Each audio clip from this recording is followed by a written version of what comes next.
warahmatullahi wabarakatuh.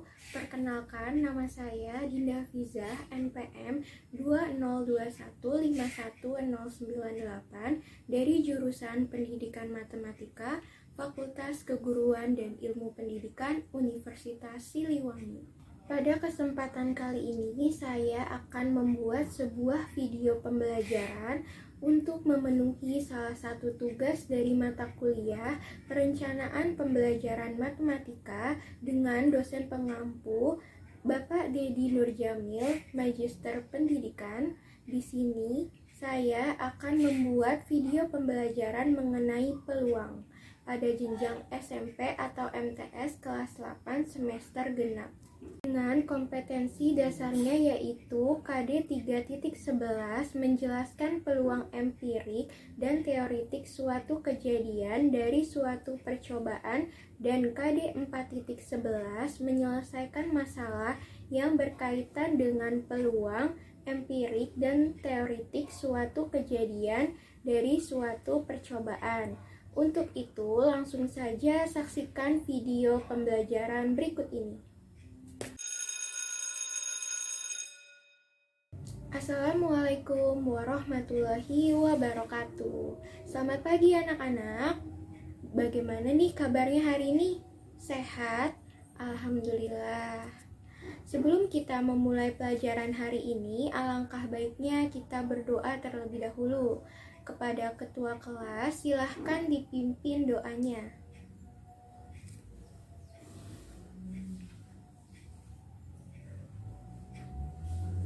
Amin. Nah, setelah kita berdoa, sekarang Ibu minta coba kalian periksa teman sebangku kalian, kanan, kiri, kira-kira siapa nih yang gak hadir hari ini? Hadir semua? Alhamdulillah hari ini lengkap ya. Ibu perlu sampaikan kriteria ketuntasan minimum atau KKM pada pembelajaran matematika sebesar 75 ya anak-anak. Sebelum itu, Ibu akan memberitahukan tujuan pembelajaran hari ini, yaitu melalui pembelajaran dengan model problem based learning dengan pendekatan saintifik berbantuan bahan ajar dan LKPD. Peserta didik dengan tepat dan percaya diri mampu menentukan peluang teoritik dan peluang empirik. Nah, sekarang Ibu mau bertanya kepada kalian. Kemarin kita sudah belajar mengenai materi apa? Gimana Wita? Yap, betul. Ternyata Wita masih hafal ya.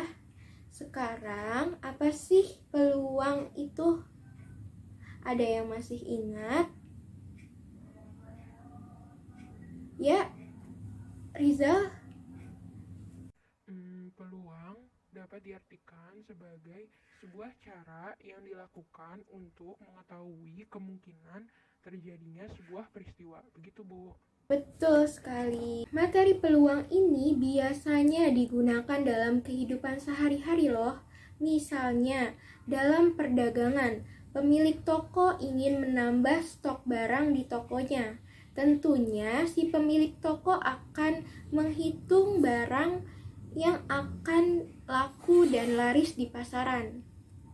Nah, dengan teori peluang ini, si pemilik toko akan berupaya untuk mendahulukan barang yang tepat laku di pasaran. Seperti itu contoh peluang dalam kegiatan sehari-hari. Untuk materi peluang, ini pelaksanaannya Ibu akan membuat menjadi beberapa kelompok ya. Di kelas ini ada berapa siswanya? 32, Bu. Baik, Ibu akan bagi menjadi 6 kelompok ya, yang terdiri dari 5 sampai 6 orang. Nah, untuk bahan ajarnya sudah Ibu bagikan ya, setiap kelompok. Baik, kita akan perhatikan dan pelajari bersama-sama. Kita langsung saja melihat pada percobaan melempar 2 buah mata uang logam atau koin homogen yang berisi angka dan gambar sebanyak 1 kali. Tentukan ruang sampel percobaan tersebut.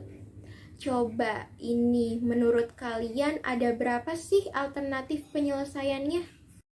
Ada dua penyelesaian, Bu. Yang pertama dengan cara diagram pohon dan cara yang kedua menggunakan tabel. Nah, sekarang coba Vira jelasin gimana sih dengan diagram pohon itu? Untuk yang penyelesaian menggunakan diagram pohon, kejadian yang mungkinnya saya misalkan AA yaitu muncul sisi angka pada kedua koin dan AG muncul sisi angka pada koin 1 dan sisi gambar pada koin 2. Selanjutnya saya mengerjakan seperti ini, Bu. Lalu didapatkan ruang sampelnya itu AA, AG, GA, dan GG dan titik sampelnya itu ada 4. Oke, betul sekali Vira. Nah, selain Vira, di sini ada yang ingin mengerjakan dengan cara tabel? Ya, Iqbal silakan. Dengan cara sampel, saya mengerjakannya seperti ini, Bu. Didapat ruang sampelnya itu AA, AG, GA, dan GG. Lalu banyak titik sampelnya itu ada 4. Oke, terima kasih Iqbal. Betul ya jawabannya. Nah, anak-anak, kalian boleh menggunakan cara diagram pohon atau dengan menggunakan tabel, itu sama saja. Nah, sampai di sini ada pertanyaan? Tidak? Berarti semuanya mengerti ya. Nah, materi sampel ini sangat berguna sekali pada peluang teoritik. Kenapa? Karena materi ruang sampel merupakan dasar untuk menentukan peluang teoritik. Iya, kenapa Devi? Boleh, silakan. Ibu, saya izin bertanya, untuk rumus peluang teoritik itu gimana ya, Bu? Nah, untuk rumus peluang teoritik ini adalah, catat ya anak-anak, NP sama dengan NA per NS, di mana NA itu adalah frekuensi kejadian yang diharapkan dan NS itu adalah frekuensi seluruh percobaan. Seperti itu. Sekarang Ibu akan bertanya, berapa sih ruang sampel pada pelemparan 2 buah dadu? Ya, kamu benar. Banyak anggota ruang sampel untuk 2 buah dadu adalah 36 buah.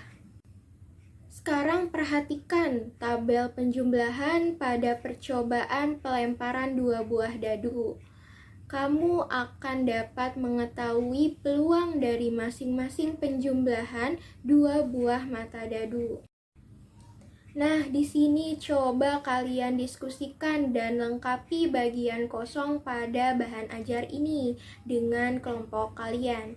Ibu beri waktu 15 menit dan Ibu akan berkeliling ke semua kelompok untuk memeriksa kerjaan kalian, dan apabila ada yang ingin ditanyakan, boleh langsung tanyakan ke Ibu.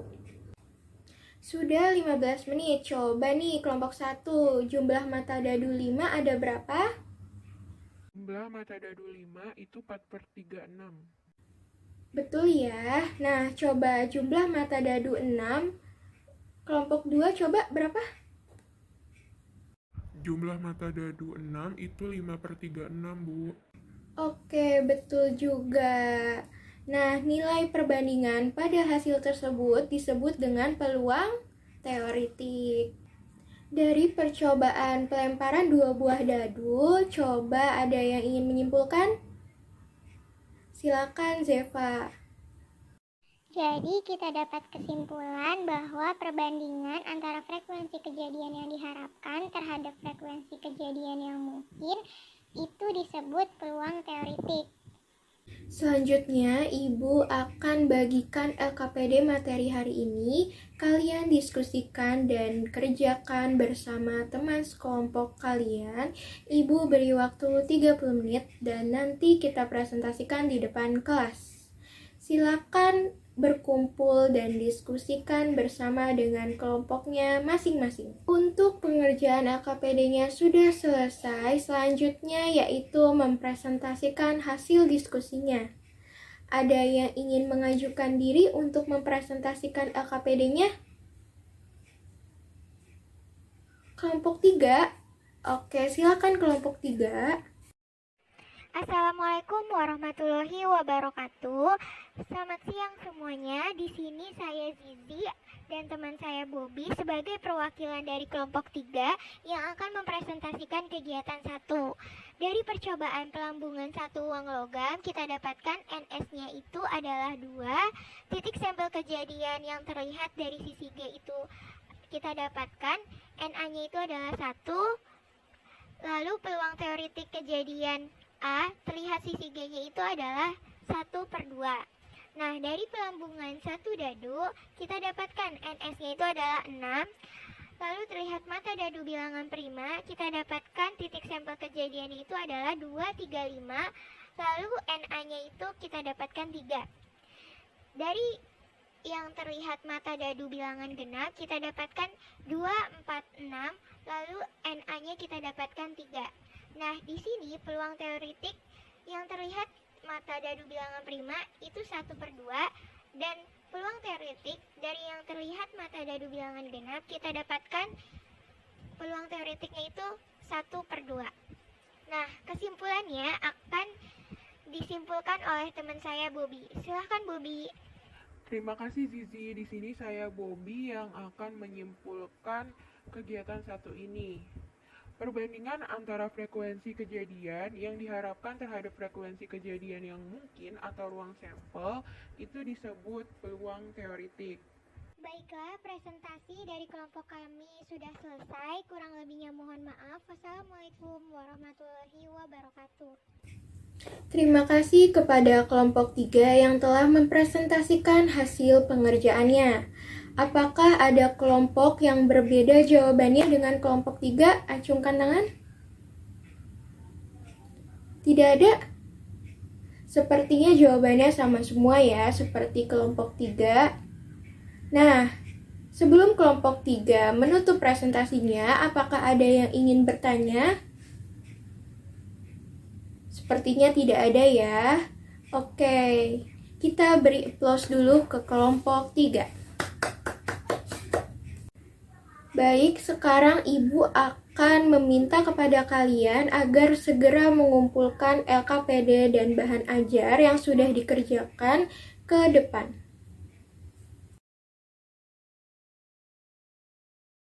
Nah, mungkin di sini teman-teman semua ada yang ingin ditanyakan mengenai pertemuan hari ini?